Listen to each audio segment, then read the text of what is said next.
We start with the aftermath of today's severe weather. From downtown Indianapolis to Lebanon to Southport, nearly the entire state saw rain, thunder, lightning, and hail at some point during the day.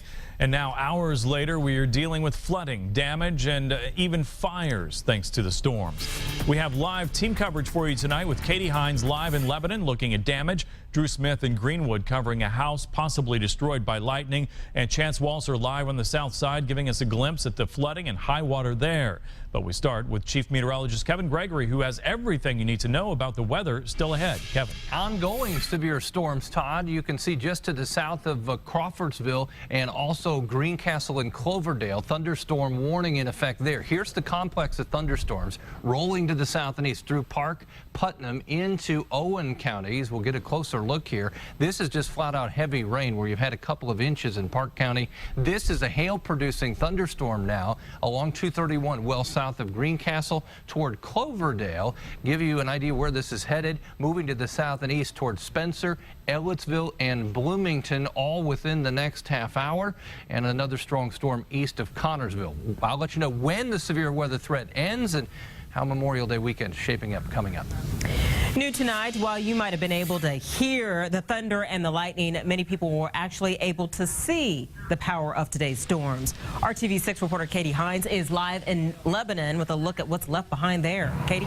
Erica, here is one of several tree branches that's down around the area here in Lebanon. We're right off of Indianapolis Avenue, and I want you to take a look at these cars in this car dealership parking lot. You can see leaves splattered all over them. The storm just packing a punch here in the way of wind and rain. Now, we also found a tree that was literally split down the middle in Memorial Park here in Lebanon. Crews also had to cut power to a light pole that fell just across the street. We talked to Deborah Chafin. She lives in this house, and she says the storms rolled through Lebanon around 5 o'clock tonight, and she was shocked to walk outside and find this in her front yard.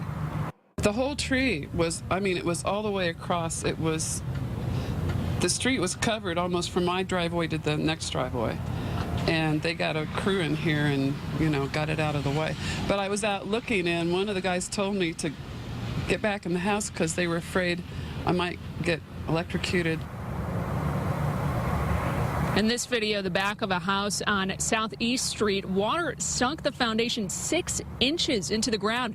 We're told everyone's okay, but the American Red Cross is helping 4 families find a place to stay tonight. The Boone County Emergency Management Director also tells us 2 schools here in Lebanon are flooded due to drains backing up. We're told those are Lebanon High School and also Harney Elementary. For now, we're live. Katie Hines, RTV6. All right, what a mess, Katie. Thank you. We have new details tonight on an apartment fire that was started due to the weather. Firefighters confirm lightning hit the roof of the Fox Club apartments in the 2500 block of Fox Harbor Lane just before 5 today. Because of the storms, the fire quickly turned into a 2-alarm blaze, and more than 38 units were called out to battle the flames. At least a dozen families are now without a home, and the fire caused $250,000 in damage. We also have new information tonight on a Greenwood house fire that may also be due to the weather. Authorities believe a lightning strike is the cause of that blaze. Our Drew Smith is live outside the charred remains of the house with the latest details on this story. Drew. Well, firefighters tell me they believe that lightning struck the roof of this house, and that's what caused the fire. Let's take a look right now at some amazing video that was shot earlier today by one of the neighbors here in this subdivision. And you can see those flames coming from the house in the South Lake subdivision. Firefighters told me when they got here, they found the top floor fully engulfed in heavy flames. This house is a total loss, and the 2 houses next door also suffered some damage. I talked with one of the next door neighbors who called 911, and she saw the fire when she pulled into her driveway coming home from work today. Could see flames coming out the side of their house.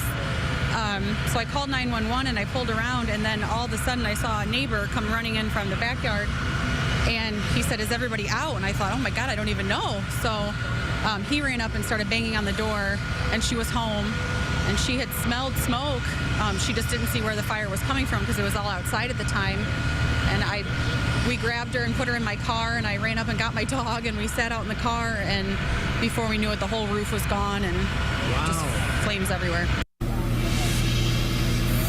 So luckily, no injuries associated with this fire. Ironically, one of the other neighbors told me that this same thing happened about a year and a half ago when lightning struck another house in a different part of the subdivision and it caught fire. Reporting live in Greenwood, Drew Smith, RTV6. Happening now while the storm might be over, the delays at the Indianapolis airport are still going on, and that is because of these high winds and heavy rains. Dozens of flights were delayed in and around the Circle City today. And that meant people trying to get an early start on Memorial Day weekend or those coming to town for the Indy 500 had some frustrations. But as of right now, most flights have caught up and only a few are still showing problems. We turn now to new developments on the city's south side, where today's storm left several streets flooded, causing backups and other problems for drivers. RTV6 reporter Chance Walser joins us live now along I-65 near Southport Road with a look at the conditions there. Chance?